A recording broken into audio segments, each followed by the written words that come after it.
Hello and welcome to Inside Political Science. It's our 25th episode, Todd. 25 episodes. You didn't think this was going to happen, did you? No, it's amazing. I think we've covered a lot of ground and look forward to the ground we're going to cover in the future. Yeah, and today we have a really special episode. I think I'm super excited about it. We're going to talk about bail reform and criminal justice in Texas. And we have a special guest with us, Ken Good. He's an attorney, got his JD at Texas Tech. I won't say the year. You may not mind, but lots of experience. Has tried cases before the U.S. Appeals Court, the Texas Supreme Court, and feel free to add anything in there that you want. But the reason we're really excited about having you here today, you are a attorney for the. You're a Texas bail attorney works with the Professional Bondsmen Association, and this is an emergency item before the Texas state legislature, right? Absolutely. First of all, thank you for having me. How did we get to where we are today? Can you give us a brief history of kind of the reform efforts when it comes to bail and kind of how we got to where we are today? And that's why we're talking here today to talk about these things. Well, we've probably the last decade, we've had proposals across the country to reform bail. We're kind of repeating the same mistakes that we made in the 60s. In the 60s, we felt safe, so we were more forgiving on our criminal laws, and then crime started to increase, and then we didn't have an agreement, or the two sides couldn't work together on how to address it, and so we ended up having a stalemate for a period of time, which resulted in a backlash, which gave us Reagan and the war on drugs. We've kind of repeated those same mistakes. Probably in 2018, 2019, we were feeling really safe, and so we became more forgiving on our criminal laws. We've had a push for this bail reform. I think what we've discovered now is we have these activist groups on the far left that are just so organized, and they have so much money, and they lie. And so they've been pushing reforms that are not based on real science, they're based on pseudoscience. And I think that the science since then has proven that. And so Texas, they filed bills for this bad bail reform, but they never passed. They got close, but they never passed. But they passed in other places like New York. In 2019, they passed. It went into effect in 2020, and they've now rolled it back 3 times. But they still have a lot more rollback to do, because the premise of these bad bail reforms is you don't need bail. People will come to court. They want to resolve their criminal cases. And so we really don't need bail. Well, I think ever since then, we've discovered that people don't want to go to court, and they won't go to court unless you have systems in place to make them. And you have what nobody wants to talk about from these activist groups is organized crime, career criminals, and gangs. They figure out ways to make millions and millions of dollars on these bad bail reform policies. And that's really what we've seen happen. And so Texas has always opposed that. 4 years ago, they passed what is good bail reform, which is, stuff like you have to review criminal histories before setting bail, and then limited the use of free bonds for violent offenses, which I think those are all good things that strengthens the criminal justice system. And this session, I think they're wanting to go further. The constitutional amendments are to make it even stronger, to strengthen preventative detention in a select series of cases, and also to address illegal immigration if you're accused of a felony. And I think those are all good things that are good for the criminal justice system and that would strengthen it. I think what you've seen, especially 10 years ago and for the first few years, is things that weakened the criminal justice system. And we've now reaped the rewards of that. And so we know how to fight crime. We know what to do. It's just, are we going to support our police to do it? And in so many places, especially in our urban areas, we don't. But now this was also, and correct me if you think I'm mischaracterizing this, but it was also something that the right was also part of, right? Like the Koch Foundation and other very, groups very good point. have really been supportive of the idea of criminal justice reform, and especially looking at pretrial procedures to try to figure out, because there's and again, you push back, feel free to push back on this. My general sense is that on both the left and the right, this was one area where we felt like we could actually find some common ground, because we were spending too much money building prisons, too much money imprisoning people, and not enough money on other things. It's hard to give tax cuts if you need to put money and you're in a state and you need to build more prisons. It's hard to spend money on education. And so there's sort of a bipartisan recognition that parts of the criminal justice system were broken and needed to be addressed, and include, like I said, coming out of groups like the Koch Foundation and other groups saying we need to do something about criminal justice. Okay, so I will push back a little bit, but I will say from a general sense, what you're saying is correct.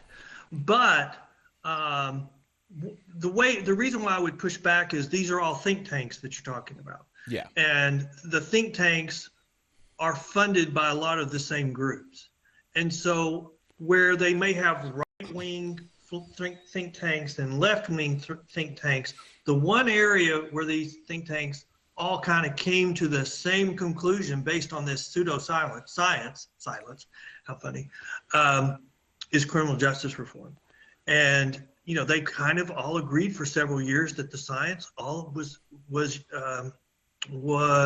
the same. They were all coming to the same result. And so we could, and the right and the left supported Prop 47 in California, which I would think we would all universally would agree has been a disaster for California, because it's the thing that ended up decriminalizing theft under $950.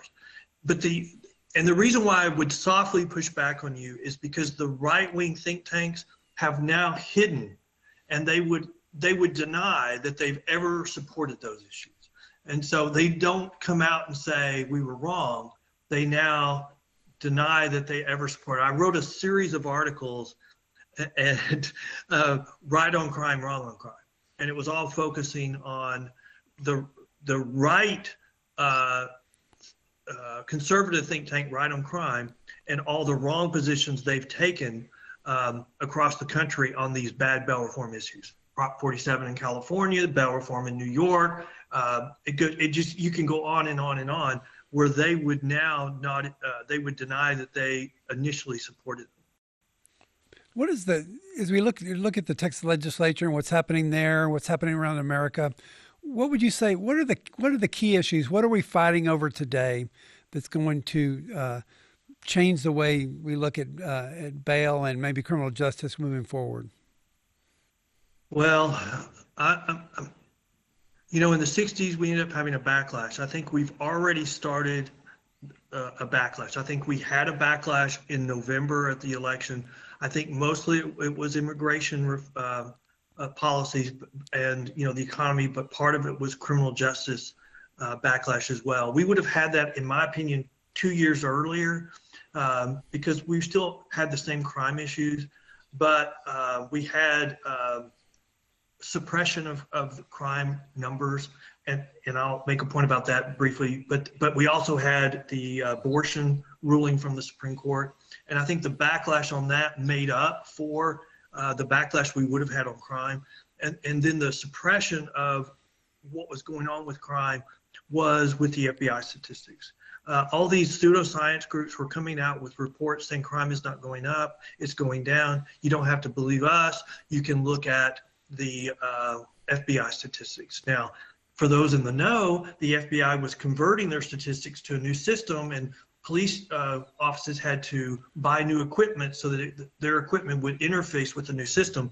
And the two largest police groups in the country, for Los Angeles and New York, weren't even on the system initially. So the scientists that look at those data were saying it was incomplete, and yet we were hearing that it's a perception versus reality issue. Look at the FBI statistics. I wrote an article in October saying all the reasons why we should not be relying upon the FBI statistics, and then 10 days later, magically the FBI statistics were updated, and suddenly they showed crime increasing instead of going down. And I would argue it's still incomplete. But the reality was that was a month before the election, or less than a month before the election. That's when I really decided Trump's got a really strong chance of winning, because I don't think the FBI would be updating their statistics if they thought Trump was going to lose. They'd rather do it now than after he wins. And suddenly the think tanks, these pseudoscience groups, lost all their arguments. And that's when you saw them shift and start yelling, Trump is a fascist, Trump is a Hitler, because they lost all their arguments on crime. And so they had to cover it up. And that's what happened, in my opinion. So we're starting to run out of time for this particular segment, but to sort of wrap up, could you tell us, what do you think successful bail, what would if we have it in place, would you say, oh, that's the way this should look, this is what bail reform should look like? What are the principles that should be in play?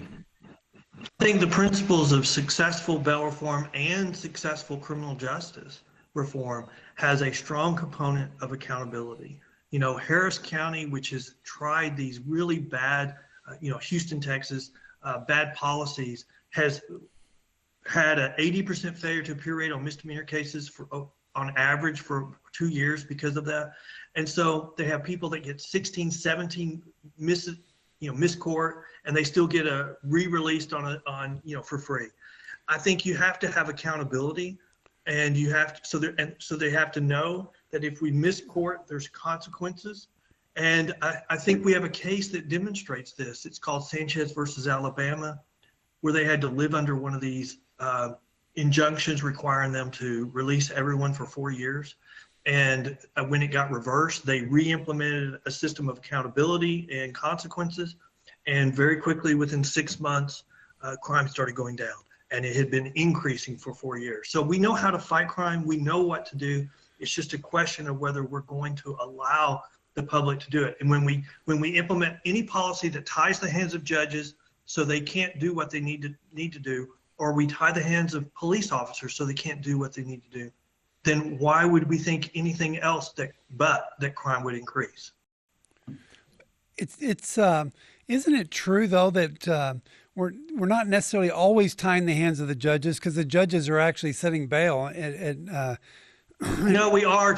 I mean, on these bad bail reforms, we are, because like in New York, their bail reform was they implemented a whole list of charges, which were essentially all misdemeanors and low-level felonies. And if you're on this list, the judge has no option. He has to release you with no bond, no matter how many times you've committed that crime. Those are charge-based release systems. And so the judge has no discretion.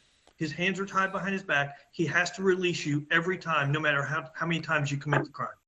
So one of the arguments by those that are promoting reform is that, some of the changes is that it's the poor who remain in jail. You know, that the rich can pay their bail and get out, where the poor remain in jail.